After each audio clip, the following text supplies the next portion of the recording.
Welcome back to another edition of Friday Financial. And our guest today is Sam Candle. He is the Mid-Hudson Regional Director of the Small Business Development Center. Hi, Sam. Thanks for hopping on today. My pleasure.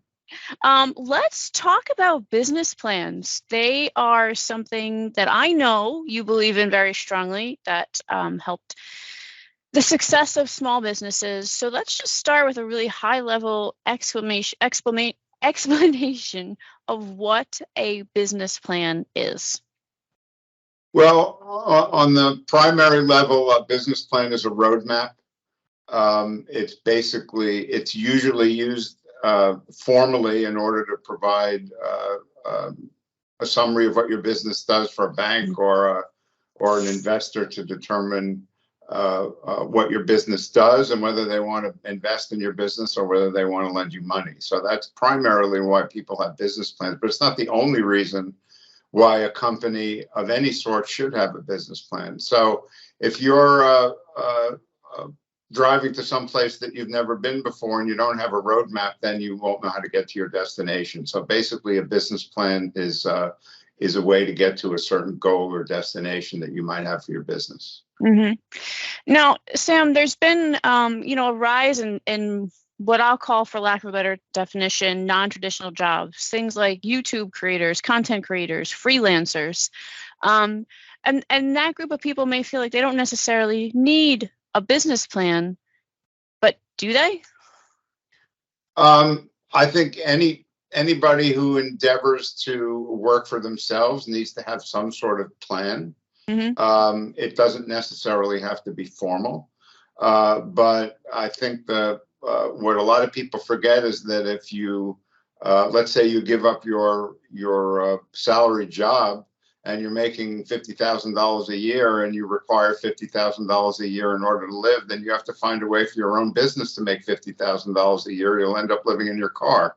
So, mm-hmm. So I think it's really important for any kind of business to have a set of steps or goals or milestones in order to attain that goal. Mm-hmm. And it's a how-to.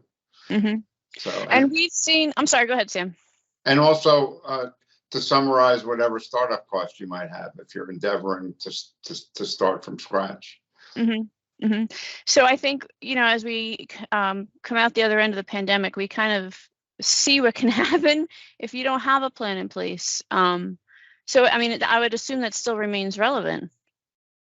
It's always relevant, pandemic or not. I mean, a lot of people started businesses during the pandemic in our region in the Mid-Hudson Valley. And some of them had been working for big tech companies for many years or whatever, but they really didn't have experience in an A to Z or nuts to bolts experience of running their own business. So, we did a lot of advising in that direction. Mm-hmm. So. Mm-hmm.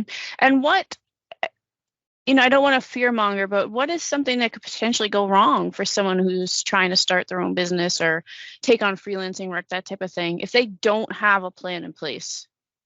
Well, there's two things. Either you're not going to be successful, which is always a possibility. Mm-hmm. And, business failure rates are typically about 50% after the first 5 years, according to most statistics.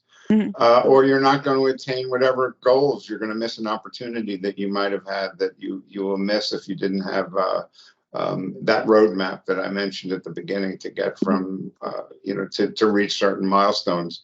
So, even creators and artists, ultimately you have to understand that talent aside, in order to survive, you have to sell whatever your product, service, or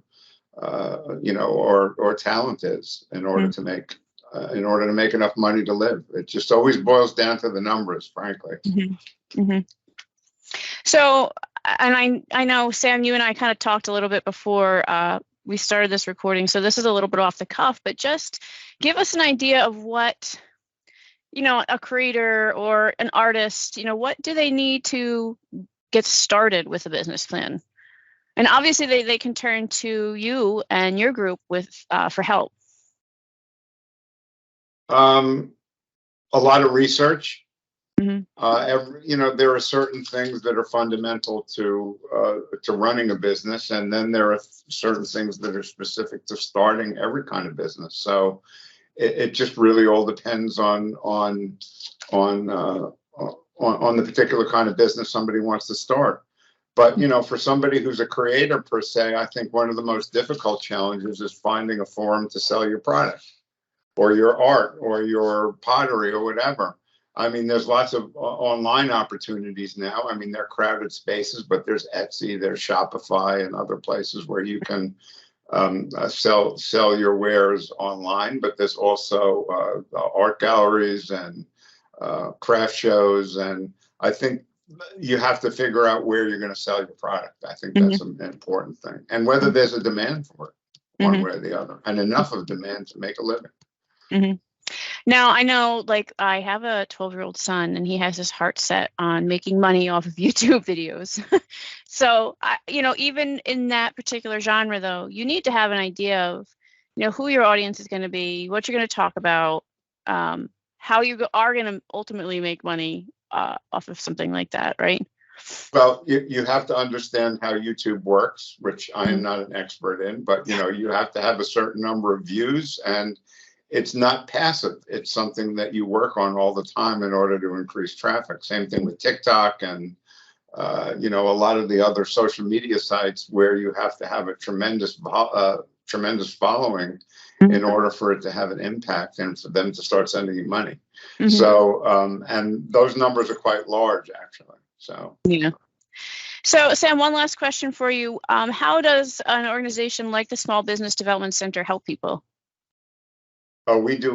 The only kind of advice we can't give to our clients is legal and accounting, because we're not CPAs and we're not attorneys. So a lot of our time is spent helping people put business plans together. But any other business issue that comes through the door, we have the resources either internally or throughout our state network or beyond that in order to help people with whatever their issues are. So, and it's free. Yeah, which is the best part, especially when you're trying to start a business. I'll link the website for the Small Business Development Center into the description for the video. And you and I have done a podcast episode in the back, and you said something during that podcast that I never forgot, and it was it's better to fail on paper, which is kind of like the point of the business plan. So I'm going to link that podcast episode as well if anybody's interested in learning. We go into a lot more depth in that podcast about kind of the nitty-gritty of the business plan. So I'll link that as well. It's better to fail on paper, but it's also easier to make adjustments to your plan so that you have a higher probability of success. So it's trial by error, but trial by error in the real world is a lot more expensive than doing it with a pen and paper. So yeah, absolutely. All right, Sam, thanks for hopping on today. We appreciate your insight, and hopefully we'll chat again in the future. All right, take care. Nice seeing you.